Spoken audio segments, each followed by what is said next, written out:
Hi Kingsgate Church, my name's Adrian Horner. I'm part of the team leader church here in Kettering, Northamptonshire. I'm married to Corinne, and I've known Adam and Lorna a little since Adam was in Peterborough, not too far up the road from me.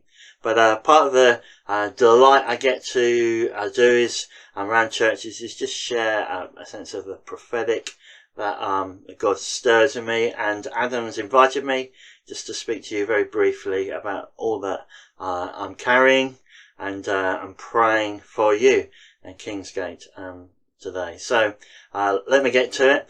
In essence, what I just would want to paint the picture of in the Old Testament, Moses and thousands of people as they have left Egypt, God's people, they are led through a desert for 40 years by a cloud, pillar of cloud or pillar of fire, mentioned many times in Exodus and Numbers. So I'm looking at Numbers 9, and this cloud sometimes is stationary, and when it stops the people camp there, and sometimes it remains where it is for days, weeks, months, and other times it moves within a day, the next day. So they pack up camp and they're following it. What God's people were doing, they were following God's presence. They were gathered round the presence of God, and they were looking at it each day. It was the presence that set their rhythm and their times for moving or staying. It was the presence that they kept their gaze on. It was the presence that undergirded every aspect of their lives. God's presence, God's glory.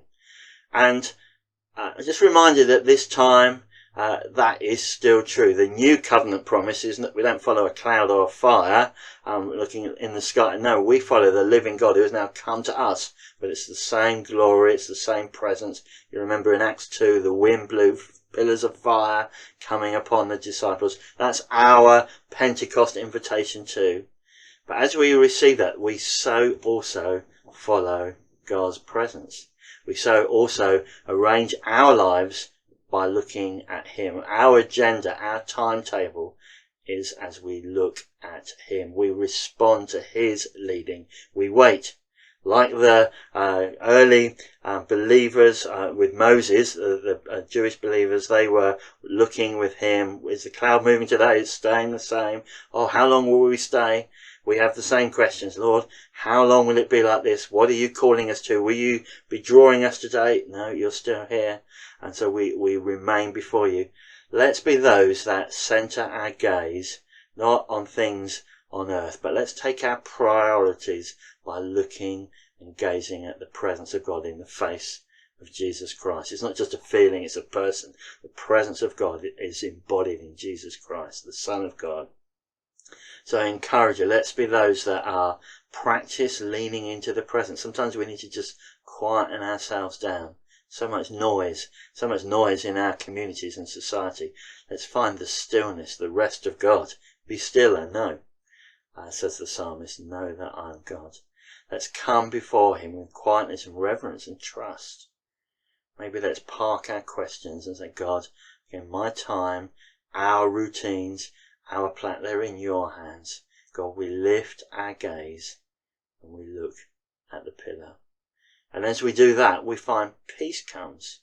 As we do that, we find His voice breaks in. And as we live in rhythm of His Spirit, suddenly the things that did seem so important draw back a bit, and He becomes our desire and the person that we pursue. So I encourage you in this time, be those that nourish, be those that feed, be those that draw near to God, knowing that His word feeds us, that the person of Jesus opens the door for us to have this relationship with God, not a rules-based relationship, but a living relationship, a dynamic relationship. Like the cloud and the pillar of fire, it was dynamic, it was ongoing. So too, we have a relationship with the living God. I pray for that you at Kingsgate know the timing of God, when to pause, when to push, when to wait, when to step forwards. There's a time in the New Testament where a gentleman in, I think it's John 5 or 6, he's on the mat, he's been there 38 years, but Jesus comes to him and says, get up, And he initially thinks, well, I can't get up. I'm a cripple. I'm unable to. I can't get in the water that's stirred for healing. He thought the get up was about what he could do. Actually, no, the get up came because the presence, the authority of God came and spoke to him in Jesus and says, the authority to get up is my voice, God's voice. Friends, let's listen in God's presence for his voice. God came to the man and says, get up. As we quieten, what might God be speaking to us? Let's know his rest and then his voice, whatever he calls us to, individually or as a church. Maybe he calls us to fresh adventures, as I believe God's been speaking to me about. Get up, Adrian, and step into the authority that I give you. Step into the authority that I've called you. And maybe you think, oh wow, the mat I'm on, I'm quite comfortable here, God.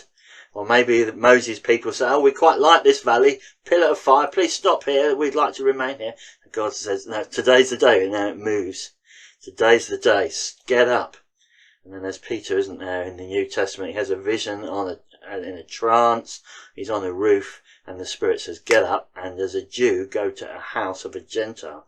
Peter said, I can't do that, but God speaks. And as a result, the Spirit breaks out, and thousands of years and thousands of miles, actually, the Spirit's reached us too, here in the UK. Isn't it great? Led by the Spirit, the pillar, fire and cloud, through Jesus Christ, we can have this same dynamic relationship with God. Bless you, and cheerio.